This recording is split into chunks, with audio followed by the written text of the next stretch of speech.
Guys, drop everything you're doing right now because one of the top 3 films of 2024 just dropped recently and you have to check it out. Guys, my name is Nova, this is Film Express, and today I'm so excited to be talking to you about the new masterpiece from RaMell Ross, Nickel Boys. Let's dive right in. Guys, this is a gem of a movie. This is a work of art. It is one of the most audacious and unique films of 2024. I am so happy that a film like this came out in what I call the bottom of the 9th inning of 2024. I was beginning to lose hope. I had crafted my top 10, my top 20, and it was looking pretty bleak, honestly. There's been a couple films that have come out in the last stretch of the year, and they're just getting released now. One of them is The Brutalist, one of them is Nickel Boys, and there's a couple other hidden gems that I'll be talking about as well. But Nickel Boys is a special movie, and I'm so excited. I'm so glad that it was released. I'm so happy that there are artists that are still taking bold risks like this in 2024. Nickel Boys is a masterful display of cinematic craftsmanship from beginning to end. It understands how a single frame can tell a story, and it also understands how an artistic composition can serve a story and can serve themes. It also understands how the power of the moving image is really what film is all about. It's really what cinema is all about. And it's about how your shots, your compositions, your frames, they develop over time in conjunction with music, in conjunction with actors, in conjunction with the written word, the dialogue, all come together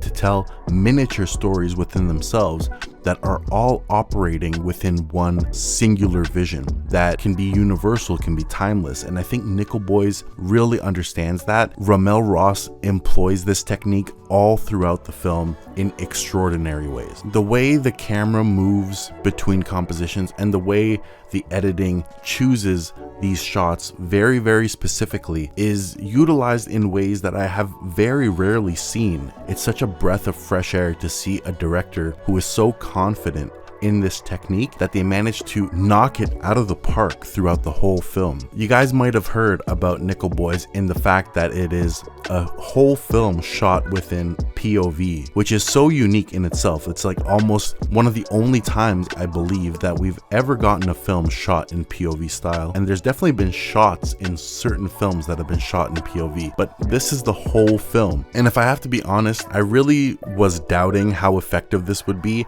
and I almost went in a little bit skeptical. But the film won me over, and it showed me that it had something to say, and it was using that technique for incredible effects. I really think RaMell Ross is one of the freshest directorial voices that have emerged out of the ether in the past few years. He's got a strong voice and an even stronger artistic purpose, which is something I can't say about most directors these days. He understands perspective, which is very evident throughout all of the film. He understands framing. He understands how to direct every single moving piece in front of the camera, from the extras, the costumes, the props, the actors, everything all at once. Everything is done so professionally. I've seen directors who are on their 3rd, 4th, 5th, 10th film who are not doing what RaMell Ross managed to do with Nickel Boys here. There are shots in this that could be studied for hours. The way those frames operate as moving pictures could be dissected and analyzed. And I think this is going to be an inspiring film for so many artists. And I think it inspired me in so many ways. I think what RaMell Ross achieved here is a testament to having confidence in your vision and taking bold swings, like swinging for the fences as an artist. Most directors don't do that these days. It's so crazy to me. This is like the one film of the 2020s that I could say has accomplished something new, but at such a professional, elegant, Oscar-worthy level. Maybe some of you can think of other films that have done it, but for me, this is one of the ones. It's one of the best films of the 2020s, and it's easily, in my opinion, a masterpiece in that sense. It's such a bold film.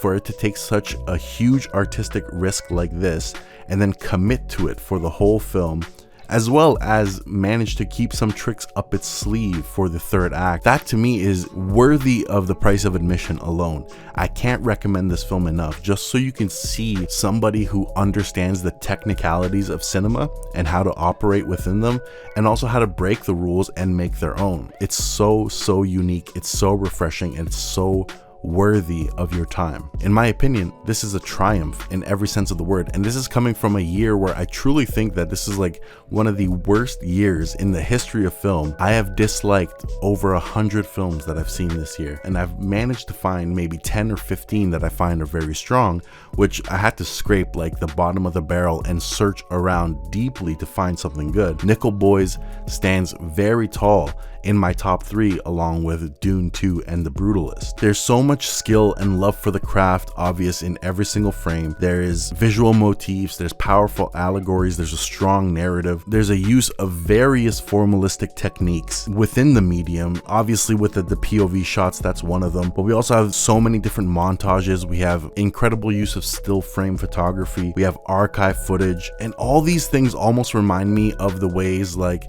Scorsese would direct a film. If you remember most of his films, Goodfellas, Casino, name it, some of his greatest films, they all have these incredible montages where he takes archive footage, mixes it with photography, and confidently weaves that into the narrative, weaves that into the edit in ways that are seamless. I don't think I've seen many other directors do that well, but RaMell Ross is doing it so confidently here. It's almost hard to believe that this is a directorial debut. You would really believe that RaMell Ross has been doing this for years and years and years. The film plays with the passage of time in such unique ways because it's always dealing with how objective memory is, and I find that was so refreshing. It almost reminded me of one of my other favorite films of all time, Synecdoche, New York. It breaks down how we understand time, the passage of time, how we get older, and how our memories can be distorted, and it also flips that on its head multiple times throughout the film. I really think that this was operating at a level of higher art, and this is one of the rare times I can say that, but I say that so proudly.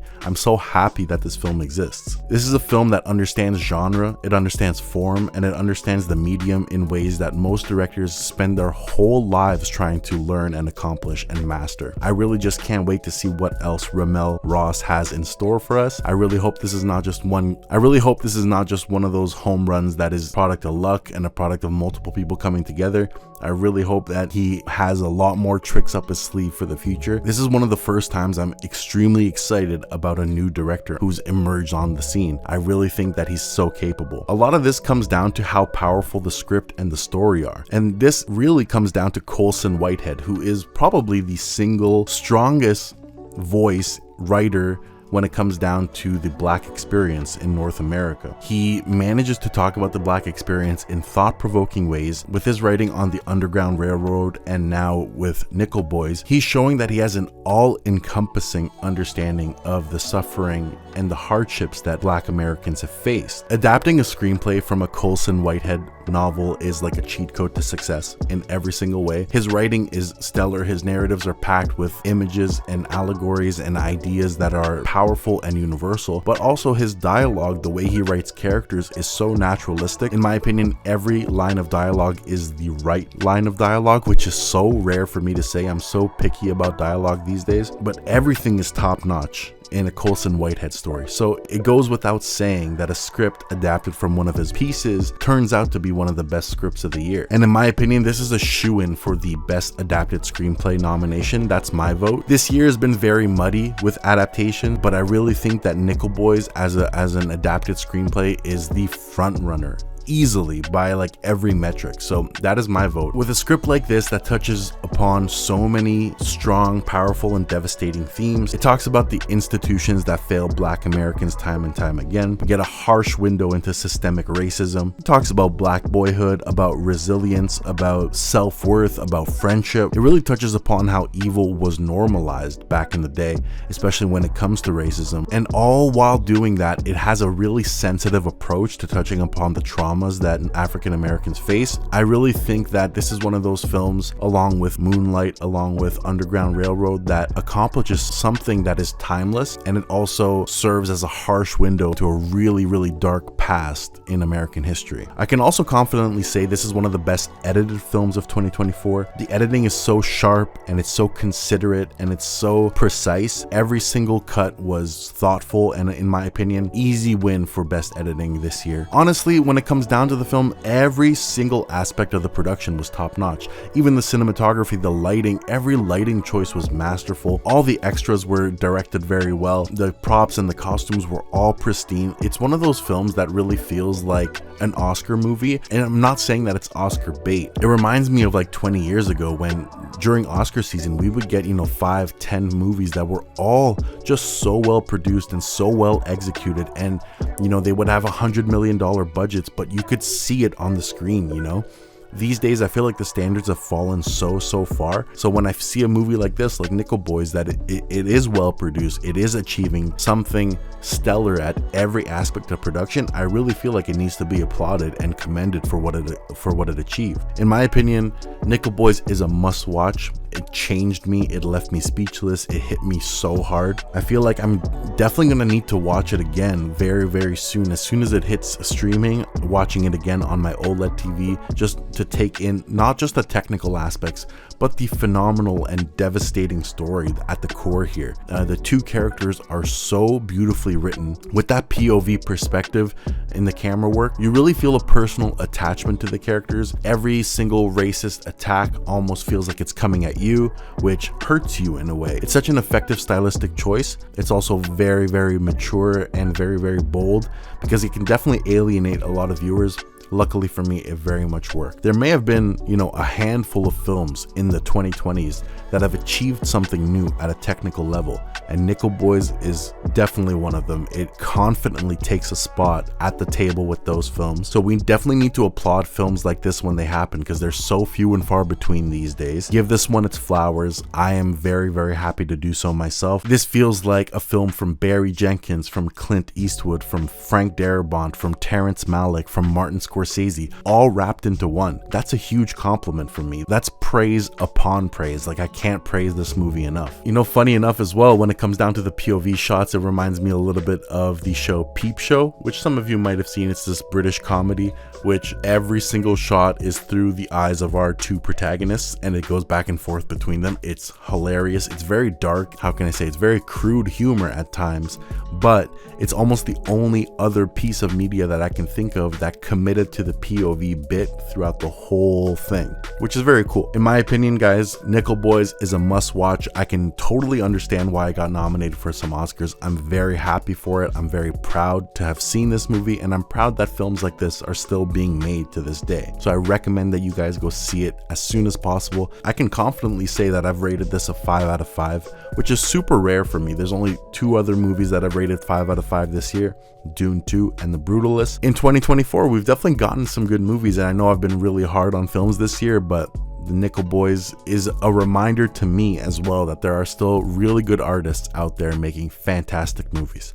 So guys, my name is Nova. This is Film Express. Please like, please subscribe, please drop some comments down below. Let's talk about it. Please recommend Nickel Boys to every single person. Let's get the word out there about this movie, because I really think everyone needs to see it. Even if it might be a hard watch, even if it might be a little bit devastating, it is absolutely worth the time. There's so much here offered for movie lovers, for lovers of good stories. Just go watch it and thank me later, okay guys? I'll catch you guys on the next one. See ya.